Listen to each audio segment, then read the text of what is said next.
Bismillahirrahmanirrahim. Bismillahirrahmanirrahim. Assalamualaikum warahmatullahi wabarakatuh.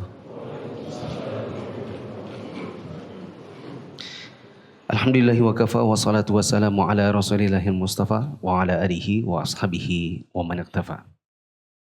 Hadirin dan hadirat yang dirahmati Allah, kita bersyukur kepada Allah pada kesempatan malam hari ini bisa kembali melanjutkan kajian Al-Firqatun Najiyah.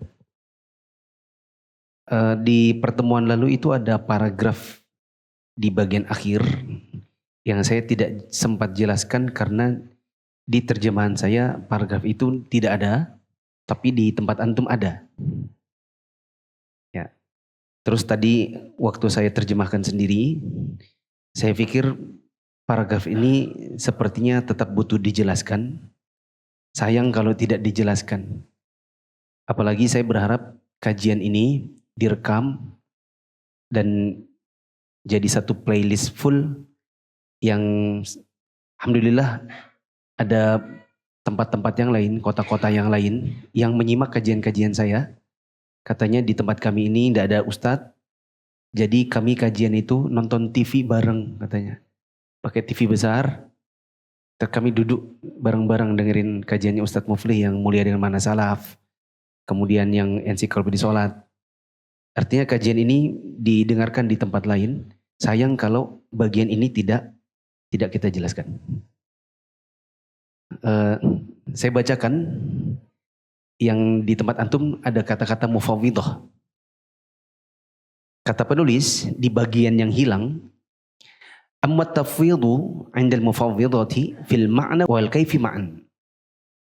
Wa hadha khilafu ma warada 'an salafi ka ummi Salamah radhiyallahu anha wa Rabi'ata Syekh al-Imam Malik rahimahullah wal Imam Malik rahimahullah haitsu ittafaqat aqwaluhum ala anna al-istiwa'a ma'lumun wal kayfa majhulun wal iman bihi wajibun was su'ala anhu bid'atun ay an kayfiyatihi.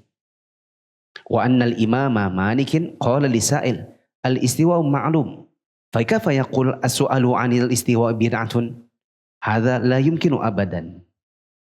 Silakan. Menurut mufawwidhah, orang-orang yang menganut paham tafwid, penyerahan tafwid dalam konteks ini adalah dalam masalah keadaan dan makna secara bersamaan. Pendapat ini bertentangan dengan apa yang diterangkan oleh ulama salaf seperti Ummu Salamah radhiyallahu anha, Rabi'ah, guru besar Imam Malik, dan Imam Malik sendiri. Mereka semua sependapat bahwa istiwa, bersemayam di atas, itu jelas pengertiannya. Bagaimana cara atau keadaannya itu tidak diketahui. Iman kepadanya adalah wajib dan bertanya tentangnya adalah bid'ah. Maksudnya, bertanya tentang bagaimana cara atau keadaan istiwa, bukan bertanya tentang pengertiannya. Karena sang penanya bertanya kepada Imam Malik, bagaimana Rob kita bersemayam? Lalu Imam Malik menjawab bahwa bertanya tentang cara atau keadaan bersemayam adalah bid'ah. Pengertian ini juga didukung karena Imam Malik berkata kepada si penanya, al-istiwa, bersemayam di atas, itu jelas pengertiannya. Maka bagaimana mungkin kemudian dia berkata, bertanya tentang peristiwa istiwa adalah bid'ah? Ini tentu tidak demikian pengertiannya. Sudah? Terjemahannya pun kalau saya baca tadi, jujur saya sedikit agak bingung. Tapi memang begitu bahasanya penulis, jadi saya pun ketika nerjemah, saya terpaksa kasih catatan kaki lagi biar jelas. Nah, begini caranya menjelaskannya. Akidah tafwid itu ada yang benar dan ada yang salah. Tapi kita balik dulu. Tafwid itu artinya menyerahkan makna dari nama dan sifat Allah, makna nama atau sifat Allah kepada Allah. Artinya seolah-olah tidak tahu. Seolah-olah tidak tahu. Ya. Salah, bukan makna tapi menyerahkan nama dan sifat Allah kepada Allah. Menyerahkan apa? Titik. Itu namanya tafwid. Allah bersemayam. Kata sebagian orang, kita nggak tahu semayam itu apa, pokoknya istiwa itu nggak boleh diterjemahkan sama sekali. Itu ada beberapa ustadz di Indonesia yang terkenal akidahnya akidah tafwid. Dia bilang pokoknya Allah bilang Allah istiwa, jangan pakai diterjemahkan, jangan dibilang pakai bahasa Indonesia, ndak usah ditafsirkan, pokoknya serahkan saja apa itu istiwa kepada Allah. Kita bilang oke, Pak Ustadz, kalau memang Ustadz bingung soal istiwa, kita ganti deh. Wajah, tangan, kaki, coba. Mau bilang juga bahwa wajah, tangan, kaki nggak tahu, serahkan kepada Allah. Kita sama-sama tahu wajahnya wajah. Tangan ya tangan, kaki ya kaki. Masa nggak tahu? Kan? Sehingga di sini nanti para ulama kita menjelaskan bahwa tafwid itu ada yang benar dan ada yang salah. Tafwid yang benar itu yang diakui oleh para ulama salaf, yaitu tafwid kaifiyah saja. Jadi kita tahu apa itu wajah, Allah punya wajah, tapi kaifiyahnya nggak tahu, hanya Allah yang tahu. Kita tahu apa makna tangan, Allah punya tangan, dua tangan Allah, dua-duanya kanan. Tapi bagaimana bentuknya, kaifiyahnya hanya Allah yang tahu. Jadi yang boleh adalah tafwid kaifiyah. Boleh menyerahkan kaifiyah sifat Allah hanya kepada Allah. Karena memang kita nggak tahu. Yang tidak boleh adalah tafwid. Ini yang salah. Tafwid kaifiyah dan makna.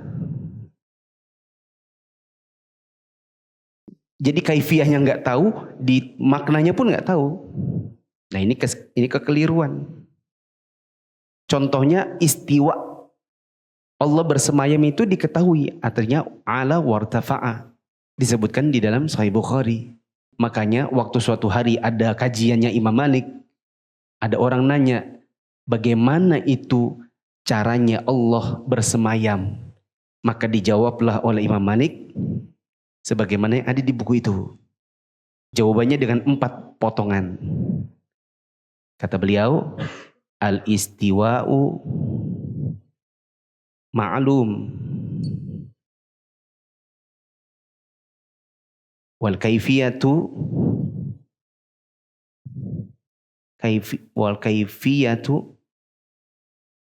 majhulah. Boleh juga dibilang wal kaifu majhul. Wal imanu bihi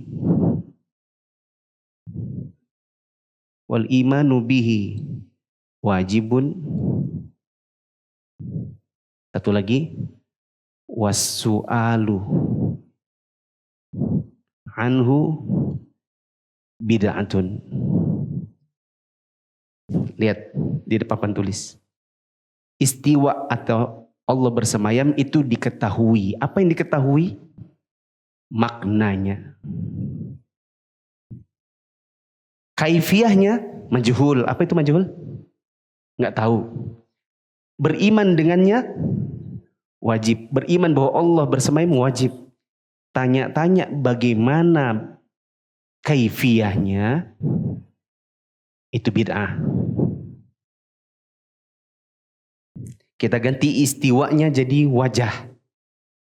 Wa yabqa wajhu rabbika dzul jalali wal ikram. Allah itu punya wajah. Nah, bagaimana wajah Allah? Atau bagaimana kalau antum ditanya tentang wajah Allah? Sampaikan 4 kalimat ini. Jadi ngomongnya gimana? Wajah Allah maklum. Apanya maklumnya? Maknanya. Apa itu wajah? Wajah. Masa kita nggak tahu wajah itu apa? Jangan bilang, oh saya nggak tahu wajah itu apa untuk Allah. Itu namanya tafwid. Tafwid apa? tafwid yang salah, punyanya mufawwidhah. Karena dia tafwidnya kaifiyah plus makna. Tapi kaifiyah atau kaifnya Allah, bagaimana wajahnya? Majhul, tidak diketahui. Beriman bahwa Allah punya wajah wajib. Nanya-nanya bagaimana bentuk wajah Allah? Bid'ah. Coba mu'allim khair. Ganti ini dengan tangan. Anak SMP nanya, mu'allim, ini kalau di buku ada tulisan Allah punya tangan. Itu tangannya kayak apa, mu'allim? Jawabannya gimana? Tangannya Allah itu sudah diketahui maknanya. Kemudian bagaimana tangannya Allah itu tidak diketahui. Dan beriman bahwa Allah memiliki tangan adalah wajib. Dan bertanya tentang bagaimana tangannya Allah adalah bid'ah. Ada yang mau coba? Kasih. Kata Ibnu Abbas, wasi'a kursiyus samawati wal ard. Kursinya Allah seluas langit dan bumi. Kursi itu apa? Tempat kedua kaki Allah. Berarti Allah memiliki kaki menurut salaf. Ada yang tanya sama antum, memangnya kaki Allah itu kayak apa? Apa jawabannya? Makna dari kaki sudah diketahui. Adapun bentuk dari kaki Allah itu majhul, dan beriman bahwa Allah memiliki kaki adalah wajib, dan bertanya tentang bagaimana rupa kaki Allah adalah bid'ah. Paham? Nanti tinggal digeneralisir kepada sifat-sifat lain. Ada yang mau coba? Antum mau coba? Belum paham? Paham tapi apa? Penyampaiannya masih bingung. Ini dari sini nggak bisa diketahui. Coba antum.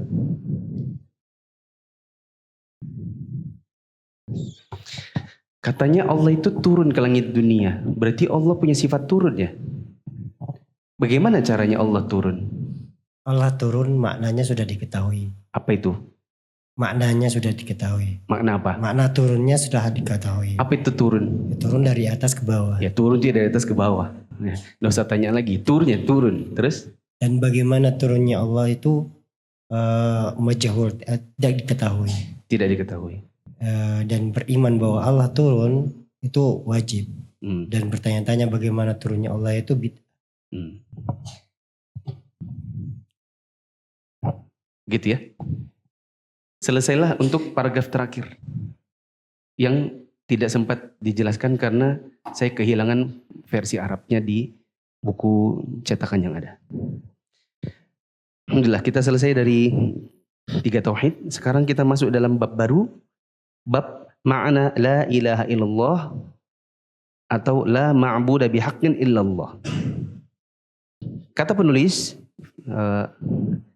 makna la ilaha illallah atau tidak ada ilah atau sesembahan yang berhak disembah selain Allah. Fiha nafyul ilahiyati an ghairillah wa itsbatuha lillahi wahdah. Mu'allim.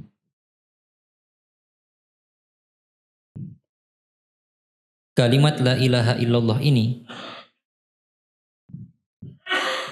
mengandung makna penafian ketuhanan dari selain Allah dan menetapkannya untuk Allah semata. Teman-teman paham? Kalau tidak paham, ketua kelas tolong hapus dulu.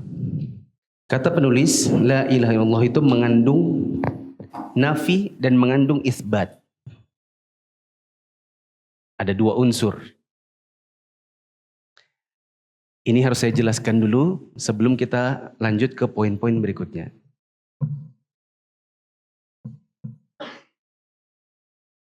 Seorang muslim harus tahu ini.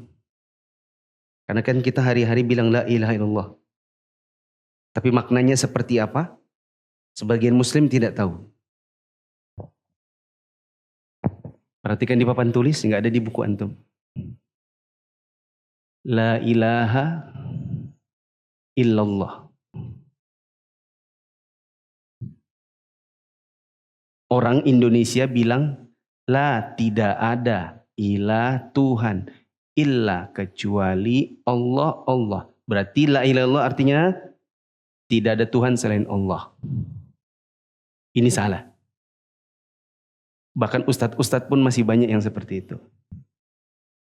Saya pernah cerita di sini, saya pernah agak sedikit debat sama temannya Kai.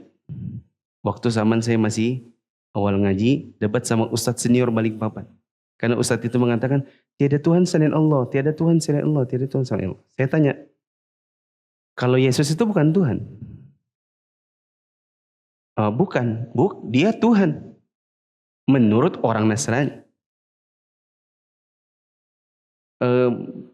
Tuhan penghancur, dewa ini, dewa itu bukan Tuhan. Jawabannya, Tuhan bagi mereka. Jadi kalau cuma dikatakan tidak ada Tuhan selain Allah, maka kita katakan ini salah. Salahnya di mana? Satu, justru banyak Tuhan di dunia ini. Betul atau tidak? Tapi Tuhan itu ada yang berhak, ada yang tidak. Ada yang berhak, ada yang tidak. Tuhan yang berhak hanya satu, yaitu Allah. Sedangkan yang lain semua silakan aja ngaku-ngaku Tuhan atau diaku Tuhan. Tapi semuanya tidak berhak. Yang kedua, kalau cuma tidak ada Tuhan selain Allah, maka orang musyrik zaman Nabi juga tahu itu.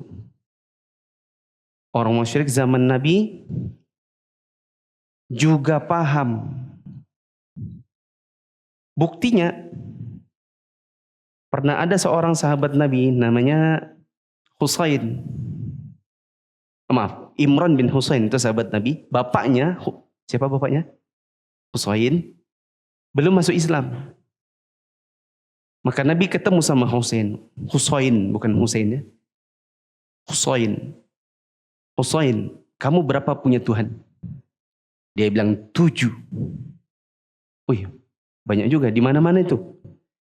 6 di bumi, 1 di langit. Kalau kamu lagi kesusahan, yang mana kamu minta? Yang di langit. Kalau memang kamu akhirnya minta dengan yang di langit, kenapa yang di bumi tidak buang aja? Cukup saja yang di langit. Ini kata Nabi. Kepada siapa tadi? Husain. Jadi orang musyrik zaman Nabi itu juga paham. Buktinya kalau lagi kepepet, mintanya sama yang di langit. Siapa yang di langit? Allah. Jadi perkataan terjemahan tidak ada Tuhan selain Allah, ini kalau ibarat bayi prematur. Ada kesalahan di sini. Cara menerjemahkannya. Kalau ditanya lalu bagaimana terjemahan yang benar? Terjemahan yang benar itu gini. 1. La ilaha. Ada hakunnya. Tapi ini namanya khobar mahdzuf. Illallah. Bisa juga diartikan la ma'buda bihaqqin illallah. Terjemahannya 1. Tidak ada ilah yang hak kecuali Allah. Kalau sudah begini, yang ini pasti jelas terbantahkan. Kalau dikatakan tidak ada ilah yang hak selain Allah, berarti siapapun yang diaku sebagai Tuhan di dunia ini semuanya tidak punya hak. Ini langsung hilang gitu saja. Jadi yang faktor kita membuat salah yang pertama itu tidak perlu dibahas lagi. Karena jelas-jelas ada kata berhak. Bisa juga diartikan tidak ada sesembahan yang benar kecuali Allah. Berarti tidak ada sesembahan yang benar, berarti kalau ada yang disembah selain Allah, berarti dia sesembahan yang salah. Jadi kalau mau menerjemahkan la ilaha illallah itu yang benar, ada 2. Katakan, tidak ada ilah yang berhak disembah selain Allah. Atau katakan tidak ada sesembahan yang benar kecuali Allah. Antara katakan hak, berhak, atau katakan benar.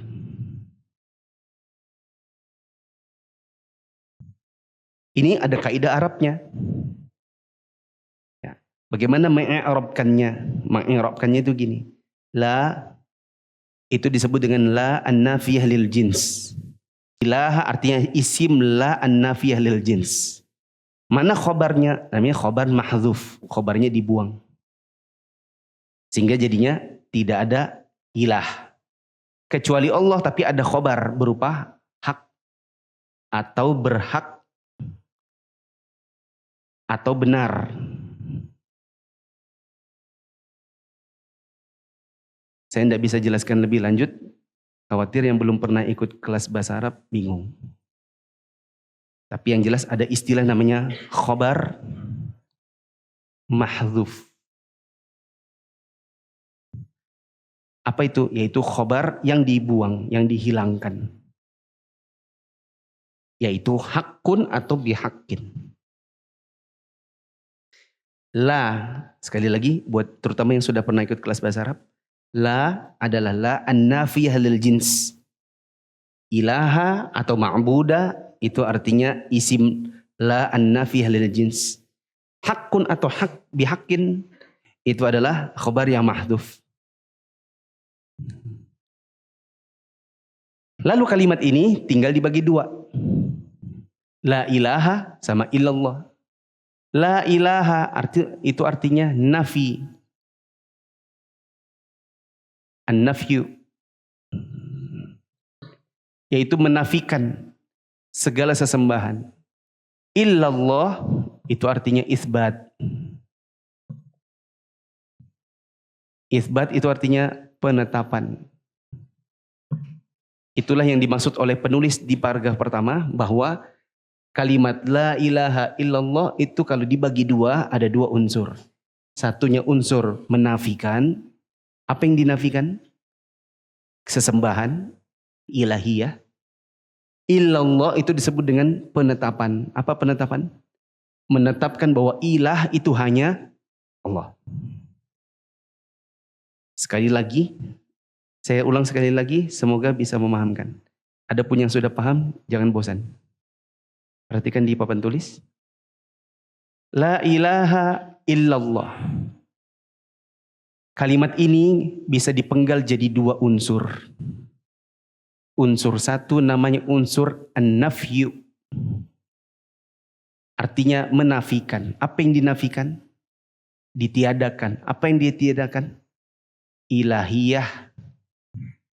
Atau hak sembah. Hak disembah. Untuk siapa? Untuk semuanya. Pokoknya tidak ada sesembahan yang berhak. Lalu ada penggalan kedua namanya penggalan isbat. Penetapan. Illallah, kecuali Allah. Berarti ilahiyah yang tadinya dinafikan ditetapkan hanya untuk Allah semata. Jadi kalau dilihat la ilaha illallah ada dua unsur. Satu, nafi. Dua, isbat. Apa itu nafi? Meniadakan hak disembah. Apa itu isbat? Menetapkan bahwa hak disembah hanya untuk Allah. Sekarang bagaimana menerjemahkan la ilaha illallah? Orang Indonesia kebanyakan mengatakan tidak ada Tuhan selain Allah. Kita bilang ini terjemahan prematur. Kenapa? Ada dua alasan. Satu, di dunia ini banyak Tuhan. Buktinya ada Tuhan Yesus, Tuhan yang tiga, ada Tuhan Dewa, ada Dewi. Ya kan? Banyak Tuhan di dunia ini. Tapi yang berhak dari semua itu hanya Allah. Berarti tidak ada Tuhan selain Allah menyelisihi realita. Realitanya banyak Tuhan kok. Yang kedua, kalau dikatakan tidak ada Tuhan selain Allah, Itu mah orang musyrik zaman Nabi juga paham. Husain aja ditanya, dia bilang punya 7 Tuhan. Kalau lagi kepepet, dia cari yang di langit. Berarti sebenarnya di hati itu paham bahwa Tuhan itu yang utama adalah Allah. Nah, kalau cuman begini mah bisa. Masalahnya kan orang Husain dan kawan-kawannya itu masih nyembah berhala. Jadi hatinya tahu ada Tuhan yang di atas, tapi di dunia dia nyembah yang bukan Allah. Jadi dia gabungkan antara yang benar dengan yang salah, yang berhak dengan yang tidak berhak, dicampur. Jadi bagaimana cara menerjemahkannya yang benar? Menerjemahkannya adalah antum harus tahu kaidah bahasa Arabnya. Kaidah bahasa Arabnya di sini adalah la itu disebut dengan la an-nafiyah lil jins. Ilaha itu artinya isim la an-nafiyah lil jins. Makanya dia mansub dengan fathah. Dia di mana dia ada isim la berarti dia butuh khobarnya. Ya, ketika dia seharusnya ada isim la an-nafiyal jins, dia butuh khobar. Khobarnya di mana? Khobarnya mahdzuf, dihapus. Takdirnya apa? Hakun atau bihakin.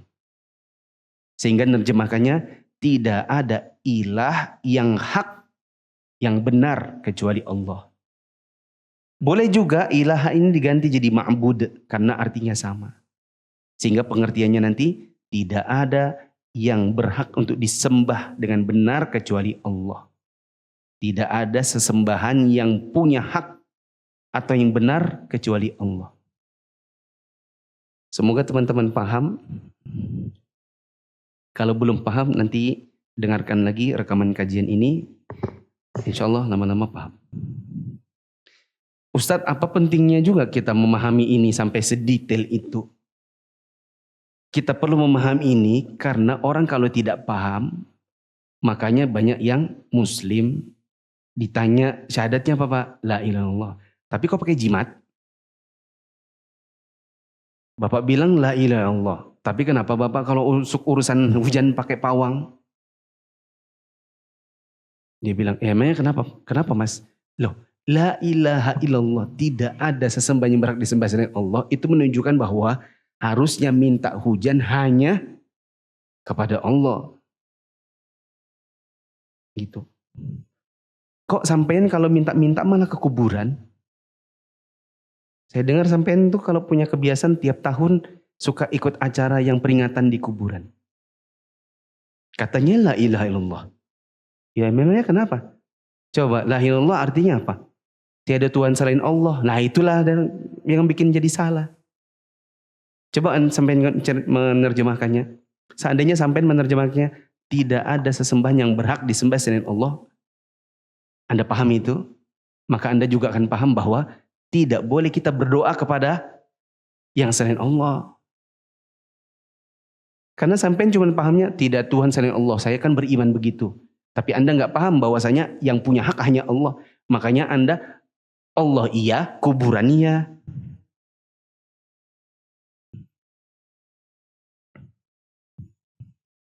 Lanjut. Berikut ini penjelasannya. Kata penulis, qala Allah Ta'ala fa'alam annahu la ilaha illallah. Surat Muhammad. Silakan.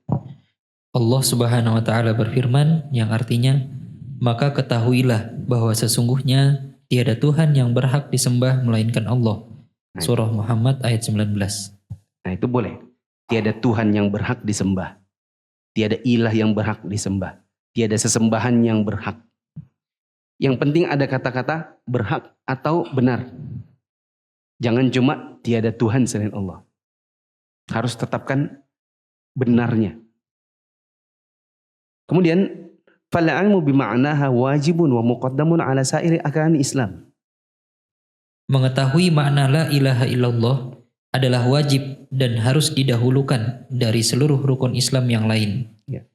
Kalau kita belum mengerti cara bayar zakat, kalau mau bayar zakat datang ke masjid terus minta dihitungkan, nggak apa-apa. Tapi kalau la ilaha illallah nggak tahu, maka ini masalah. Makanya banyak orang muslim tapi berbuat syirik karena tidak paham makna la ilaha illallah. Kalau kita nggak betul tahu tentang sholat, ditanya sholat, apa arti sholat? Nggak tahu artinya. Apa arti sholat? Hah? Enggak, sholat. Sholat 5 waktu itu. Sholat, artinya apa? Nah, kita ibadah 5 waktu. Apa artinya sholat? Antum nggak tahu? Nggak apa-apa. Yang penting antum sholat. Adapun ditanya, la ilaha illallah artinya apa? Apa ya? Makin masalah. Apa itu puasa? Apa itu puasa? Husain. Enggak apa-apa, enggak tahu enggak apa-apa. Yang penting puasa. Tapi kalau enggak tahu makna la ilaha illallah itu bermasalah. Kadang kita mengerjakan ibadah, tapi kalau ditanya maknanya kita enggak paham. Enggak apa-apa. Tapi kalau la ilaha illallah harus paham. Karena itu adalah kalimat tauhid. Paham? Kalau makna sholat jadi apa? Ibadah yang terdiri dari gerakan khusus dan bacaan-bacaan khusus, dimulai dari takbir, ditutup dengan itu namanya sholat. Paman datang bilang, itu kah? Tahu aku sudah kalau itu. Ya itu memang itulah maknanya sholat. Tapi anda tahu nggak dari jelas. Apa itu puasa? Menahan diri dari makan, minum, berhubungan, dan segala yang membatalkannya. Mulai dari terbit fajar sampai dengan itu namanya puasa. Antum tadi nggak tahu nggak apa-apa. Tapi kalau dibilang la ilaha illallah apa? Waduh, apa ya? La ilaha illallah. Muslim nggak tahu la ilaha illallah. Kacau ini. Apa itu zakat? Zakat adalah beribadah kepada Allah dengan cara mengeluarkan harta dari harta yang khusus dengan jumlah khusus dibayarkan kepada orang khusus. Antum nggak tahu nggak apa-apa. Yang penting bayar zakat kalau memang punya kewajiban. Tapi kalau nggak tahu la ilaha illallah itu kacau. Lanjut. Atsani wa qala sallallahu alaihi wasallam, man qala la ilaha illallah mukhlishan dakhala jannata. Sahihun rawahu Ahmad. Wal mukhlisu huwa alladhi yafhamuha wa ya'malu biha wa yad'u ilaiha qabla ghairiha lianna fiha at-tauhid alladhi khalaqallahu ta'ala al-'alama li ajlihi. Silakan. Poin kedua, Nabi Shallallahu Alaihi Wasallam bersabda yang artinya, barang siapa yang mengucapkan la ilaha illallah dengan penuh keikhlasan, pasti ia masuk surga. Hadis riwayat Ahmad, hadis sahih. Orang yang ikhlas ialah yang memahami la ilaha illallah, mengamalkannya dan menyeru kepadanya sebelum menyeru kepada masalah-masalah yang lainnya. Sebab di dalamnya terkandung tauhid, pengesaan Allah, yang karenanya Allah menciptakan alam semesta ini. Ya. Rasulullah mengatakan siapa yang mengucapkan la ilaha illallah dengan ikhlas masuk surga.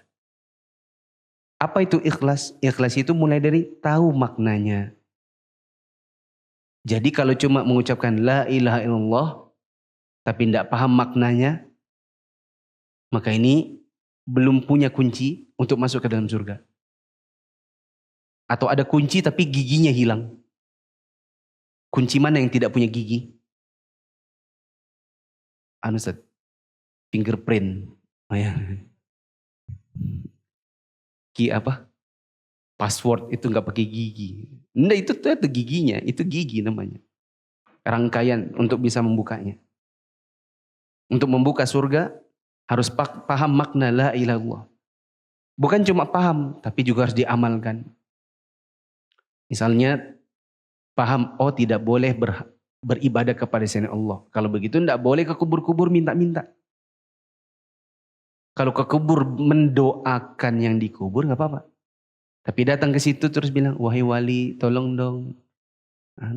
Jomblo nih belum ada. Nggak boleh. Ya. Dan kita mengajak manusia. Nah, gigi yang ketiga adalah mengajak manusia kepada kalimat ini. sebelum kepada yang lain. Makanya Nabi 13 tahun di Mekah, dakwanya hanya la ilaha illallah, la ilaha illallah, la ilaha illallah. Setelah 10 tahun dari awal berdakwah, dapat sholat. Tapi belum ada tuh jihad, zakat, puasa, belum ada. Itu menunjukkan bahwa Nabi sangat mengutamakan la ilaha illallah supaya orang paham dan tidak menyembah yang selain Allah. Adapun orangnya misalnya ya kayak kita nih ya, tauhid gitu. Tidak menyembah yang selain Allah. Tapi ya misalnya sholat rawatibnya kadang malas. Puasa sunnahnya kadang malas. Tapi tetap bertauhid. Maka gigi dari kunci surganya masih punya. Tapi sekalipun rajin sedekah, tapi tidak bertauhid, maka ini gak punya kunci sama sekali malah. Ya. Lanjut. As-salits wa qala Rasulullah sallallahu alaihi wasallam li ammihi Abi Thalib hina hadarahul maut, ya ammi qul la ilaha illallah kalimatan uhaju laka biha indallah wa aba yaqula la ilaha illallah. Rawahul Bukhari wa Muslim. Poin ketiga, Rasulullah Shallallahu Alaihi Wasallam menyeru pamannya Abu Thalib ketika menjelang ajal. Wahai pamanku, katakanlah la ilaha illallah. Tiada Tuhan yang berhak disembah kecuali Allah. Seuntai kalimat yang aku akan berhujjah dengannya untukmu di sisi Allah. Namun ia, Abu Thalib, enggan mengucapkan la ilaha illallah. Rasulullah SAW punya paman. Ada paman yang bantu, ada paman yang jadi musuh, ada paman yang setengah-setengah, bantu tapi tetap musuh. Contoh paman yang jadi teman dan membantu, misalnya Hamzah, Abbas. Contoh paman yang jelek, siapa? Abu Lahab. Ya. Contoh paman yang dia membantu, tapi dia tetap jadi musuh, yaitu Abu Thalib. Dia mendukung dakwah Nabi, dia membela dakwahnya Nabi, tapi dia tetap jadi musuh karena dia tidak mau mengucapkan la ilaha illallah. Waktu jelang mati, Nabi jenguk. Nabi bilang, wahai paman, ucapkanlah tidak ada sesembahan yang berhak disembah selain Allah. Kalimat ini akan kujadikan hujah untuk membelamu di hadapan Allah di hari kiamat. Abu Thalibnya tidak mau mengucapkan. Karena waktu itu ada dua orang di dekatnya, yaitu Abu Jahal dan bila tidak salah Abdullah bin Abi Umayyah. Dua ini yang bikin provokasi. Ya Abu Thalib, atarghabu an millati Abdul Muttalib? Wahai Abu Thalib, gak malu kamu sama agamanya nenek moyangmu, sama agama bapakmu sendiri Abdul Muttalib? Gak malu kamu kalau mengucapkan la ilaha illallah, sementara Abdul Muttalib agamanya tidak seperti itu. Di telinganya Abu Thalib ini terdengar dua kalimat yang bertentangan, tapi intinya Allah takdirkan Abu Thalib tidak mengucapkan sampai mati. Di mana tempatnya Abu Thalib? Surga atau neraka? Bahkan di dalam neraka selama-lamanya. Meskipun dia mendapatkan syafaat dari Nabi sehingga dia dapatkan siksa yang paling ringan. Dipakaikan sandal dari api neraka, sandal itu dipakai di kaki yang mendidih otak. Ini siksa yang paling ringan buatnya masuk neraka. Diberikan oleh Nabi SAW syafaat kepada Abu Thalib. Makanya neraka selama-lamanya tapi yang paling ringan. Tapi tetap saja yang paling ringannya begitu. Ya. Padahal Abu Thalib ini membela dakwahnya Nabi. Itu menunjukkan bahwa meskipun kita beramal baik, tapi kalau enggak mau la ilaha illallah dengan benar, maka itu enggak punya kunci surga sama sekali. Ya. Ini saya lengkapi dulu terjemahan saya. Karena di terjemahan saya baru bilang la ilaha illallah. Bagus ditambahkan Indonesianya. Oke dah. Lanjut. Ar-rabi'. Baqiya Rasul sallallahu alaihi wasallam fi Makkah 13 aman yad'u al-araba qailan qulu la ilaha illallah. Faqalu a ilahan wahida ma sami'na bihadza. Di anna al-araba fahimu ma'naha wa anna man qalaha la yad'u ghairallah fatarakuha wa lam yaquluha. Poin keempat, selama 13 tahun Rasulullah Shallallahu Alaihi Wasallam tinggal di Mekah, beliau mengajak menyeru bangsa Arab, katakanlah la ilaha illallah, tiada Tuhan yang berhak disembah kecuali Allah. Namun mereka menjawab, hanya satu Tuhan. Kami belum pernah mendengar seruan seperti ini. Demikian itu karena bangsa Arab memahami makna kalimat ini, dan sesungguhnya barang siapa mengucapkannya, niscaya ia tidak akan menyembah selain Allah. Maka dari itu mereka meninggalkannya dan tidak mau mengucapkannya. Ya. Rasulullah SAW 13 tahun di Mekah ngajak la ilaha illallah. Tidak ada sesembahan yang berhak disembah selain Allah.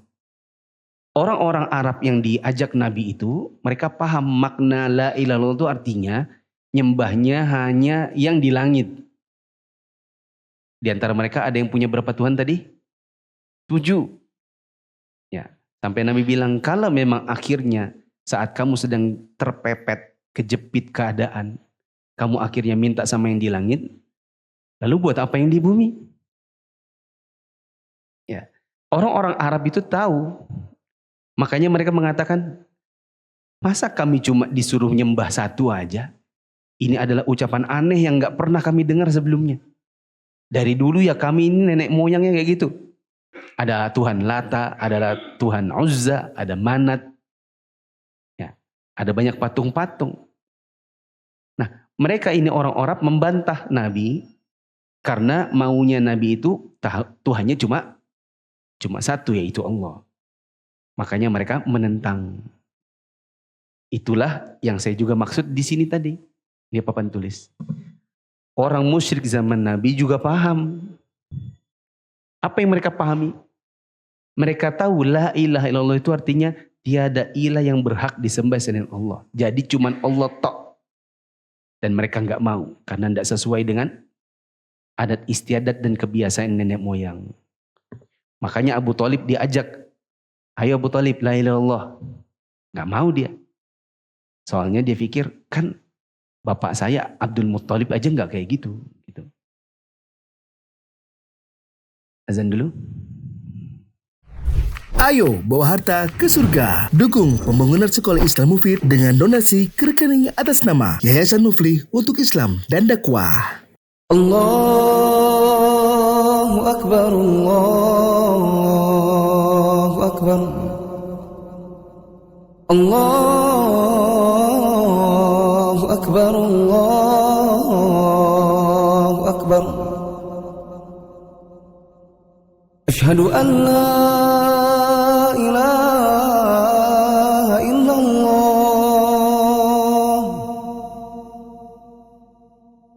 Asyhadu an la ilaha illallah. Asyhadu anna Muhammadar Rasulullah. Asyhadu anna Muhammadar Rasulullah. Hayya 'alas shalah.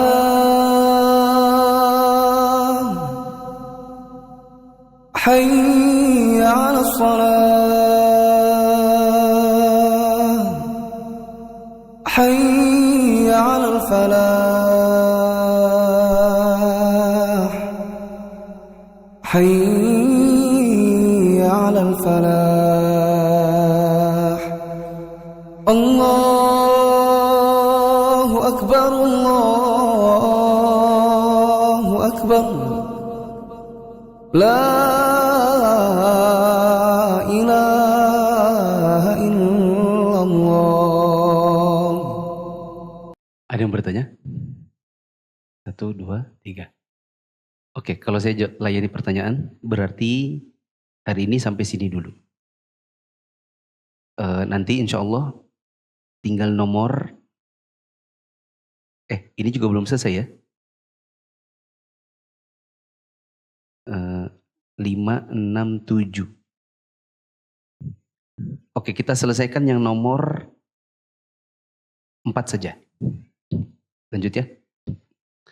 Qala Allah Ta'ala anhum innahum kanu idza qila lahum la ilaha illallah yastakbirun wa yaquluna a inna latariku alihatina li sya'irin majnun bal jaa bil haqqi wa saddaqal mursalin.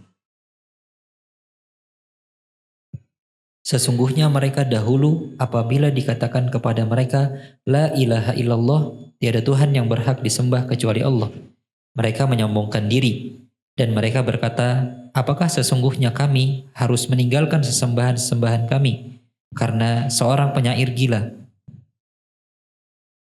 Sebenarnya dia Muhammad telah datang membawa kebenaran dan membenarkan rasul-rasul sebelumnya. Ya. Orang-orang dulu di masanya Nabi, kalau diajak la ilallah, maka mereka bilang gini, masa kami ninggalkan sesembahan-sesembahan kami hanya karena penyihir gila atau penyair gila? Kenapa mereka bilang gitu? Karena mereka tahu kalau diajak la ilallah berarti Tuhannya hanya boleh Allah. Sedangkan yang lain harus ditinggal. Makanya mereka tidak mau. Terus satu lagi.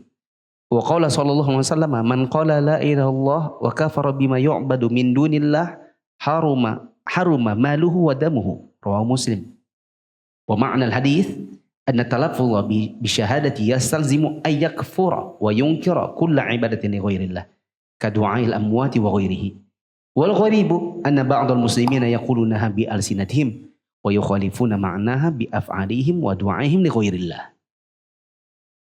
Dan Rasulullah Shallallahu Alaihi Wasallam bersabda, barang siapa mengucapkan la ilaha illallah, tiada Tuhan yang berhak disembah melainkan Allah, dan mengingkari sesuatu yang disembah selain Allah, maka harta dan darahnya haram, dirampas atau diambil. Hadis riwayat Muslim. Makna hadis di atas adalah bahwasanya mengucapkan syahadat mewajibkan kufur dan mengingkari setiap peribadatan kepada selain Allah, seperti berdoa, memohon kepada orang yang telah mati, dan lain-lainnya.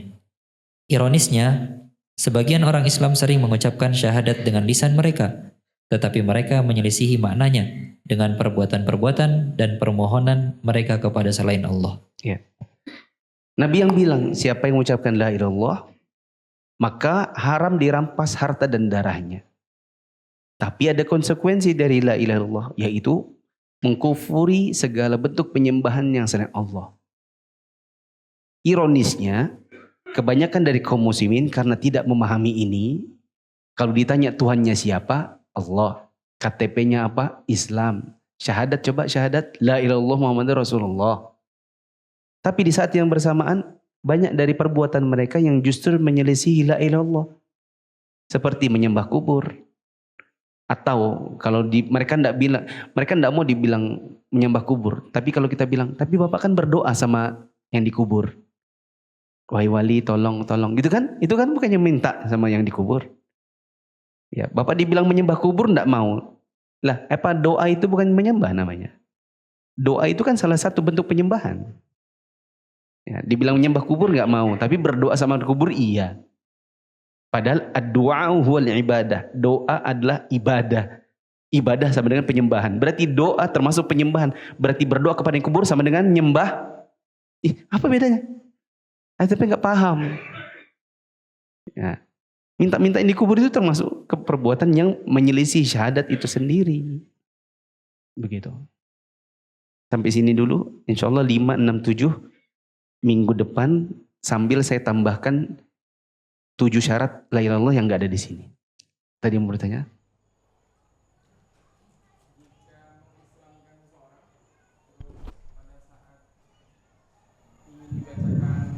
Indonesianya, tapi menggunakan kalimat yang tiada Tuhan selain Allah, apakah batal jadi mu'alaf? Apakah batal jadi mu'alaf kalau cuman ikuti saya la ilaha illallah tiada Tuhan selain Allah? Apakah batal? Tidak. Tapi itu membuat orang jadi nggak paham-paham. Ya, mungkin bisa jadi banyak juga mu'allaf nggak paham karena yang bantu syahadat ya kayak gitu juga. Ya. Oke, lanjut. Mana tadi? Apakah boleh Ustaz bersolawat dalam rangka mengabulkan hajat yang sedang diminta oleh orang tersebut, Ustaz. Soalnya belakangan yang saya lihat di masyarakat ada beberapa yang seperti itu. Mau iPhone disolawatin aja, itu. Mau mobil salawatin aja. Satu, ini nggak ada tuntunan. Yang kedua, ini menjadikan solawat hanya untuk cari dunia. Mana?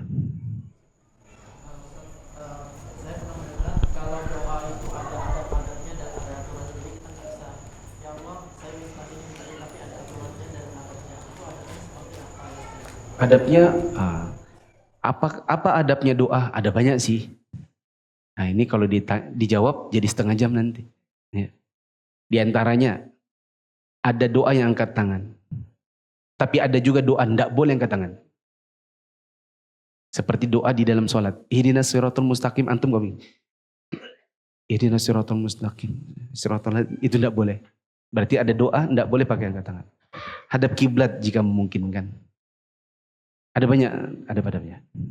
Tapi di antaranya itulah.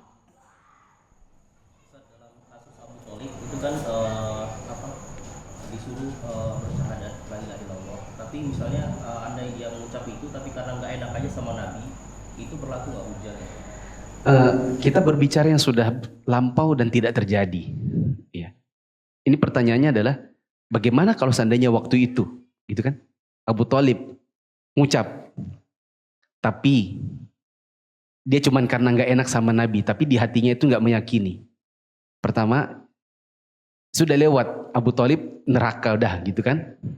Yang kedua, seandainya terjadi suatu saat sama orang lain, misalnya mamanya kafir, bapaknya kafir, sudah sekarat, anaknya bilang ma la ilaha illallah, ma la ilallah, la ilallah. Mamanya bilang ya sudahlah la ilallah, tapi di hatinya enggak. Maka ini seperti orang-orang munafik. Orang-orang munafik di zaman Nabi ikut jihad, ikut sholat, ngucap la ilaha illallah, tapi di hatinya benci sama agama Islam. Maka ini innal munafiqina fid darkil asfali minan nar. Orang-orang munafik dengan nifak besar tempatnya kerak neraka paling bawah. Subhanakallahumma wa bihamdika asyhadu an la ilaha illa anta astaghfiruka wa atubu ilaik. Wassalamualaikum warahmatullahi wabarakatuh.